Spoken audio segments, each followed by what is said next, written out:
Paint किया और उसमें लाल कलर डाला बीच में, और जो लहंगा पहन के खेत में पहुंच गई रणभूमि में सुबह होने से पहले, और एक लाइन लगा दी उन्होंने, और पीछे से लहंगा पलट दिया, जिससे उनका मानव होना, कौन होना, ये सब खत्म हो गया, पहचान खत्म हो गई। किन्नर वो रूप है माई जी। किन्नर सिर्फ वो किन्नर नहीं रहती है, वो बहुत कुछ रूप ले सकती है, वो तो इतिहास भी गवाह है।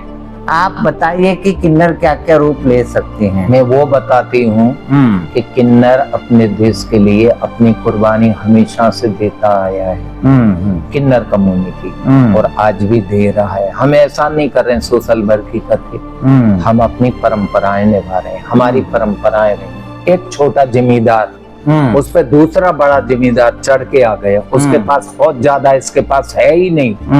उनके डेरे लग गए, खेत कहते थे उनको, रणभूमि, और युद्ध का ऐलान होगा, दोनों तरफ से युद्ध शुरू होगा। युद्ध शुरू होने पहले से राजा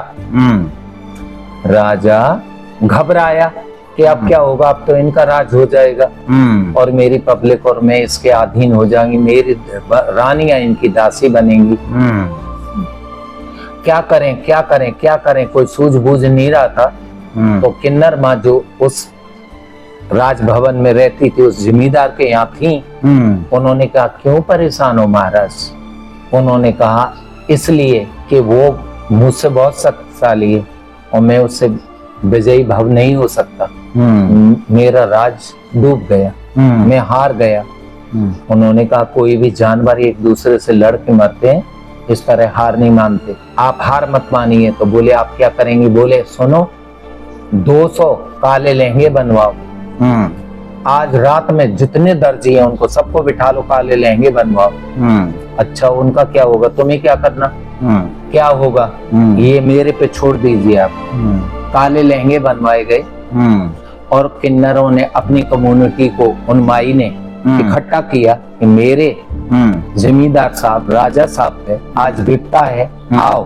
सारी किन्नर इकट्ठी हो गई और उन्होंने अपने आप को लहंगा बांधा, अपने आधे धड़ को काला किया और काला करके उसमें सफेद कलई लगाई, पेंट किया और उसमें लाल कलर डाला बीच में, और जो लहंगा पहन के खेत में पहुंच गई रणभूमि में सुबह होने से पहले।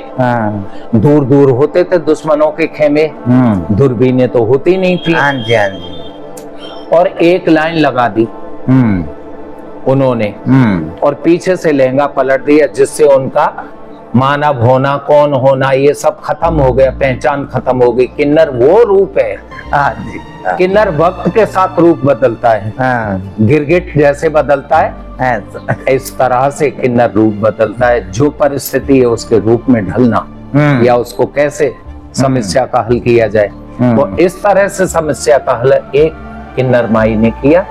उनका नाम राम जानकी माई था। वो एक जिम्मेदार, उन जिम्मेदार के यहाँ किले में थी सब उनके चेले वो, तो उन्होंने तोप बनाई किन्नरों की, तोप का रूप दिया, मुंह किया राजमहल की तरफ, अपने राज्य की तरफ, और पीछे का हिस्सा जो पेंट करके तोप बनाया गया वो किया दुश्मन की तरफ। जब दुश्मन जागा और जागने के बाद जो उनके खोजी होते थे गुप्तचर, उनने कहा मायना करो इसकी फौज का। जो मायना किया गया तो उन्होंने आके कहा महाराज लौटने में भलाई है। उन्होंने कहा क्या? अनगिनती तोपें हैं इसके पास। इस जिम्मेदार और राजा के पास अनगिनती तोपें हैं। ये काम किसी मर्द ने नहीं किया, किसी औरत ने नहीं किया, ये किसने किया? एक किन्नर माँ ने, जो अपने आप को अपना राज्य और अपना स्वामी तत्व समझती थी, उसके अधीन तोपों के सामने जाके तोप बन के खड़ी हो गई। ये किन्नर का ही कलेजा है, ये किन्नर की ही वफादारी है। लेकिन हमारी कम्युनिटी बदलना जरूरी थी। क्यों बदली है उसका भी समाज जिम्मेदार है, क्योंकि जब बहन बेटी, वो सवाल हम करते हैं आज उनसे कि हमारी परंपराएं और नेम ये है, तो आजकल की जनरेशन वो नकली जेंडर, वो क्या कहते हैं हमसे कि किस युग में जी रही है ये बुढ़िया? कुंवारी लड़की बाप के सामने सारे कर्म कर रही है, वो नहीं टोक सकता।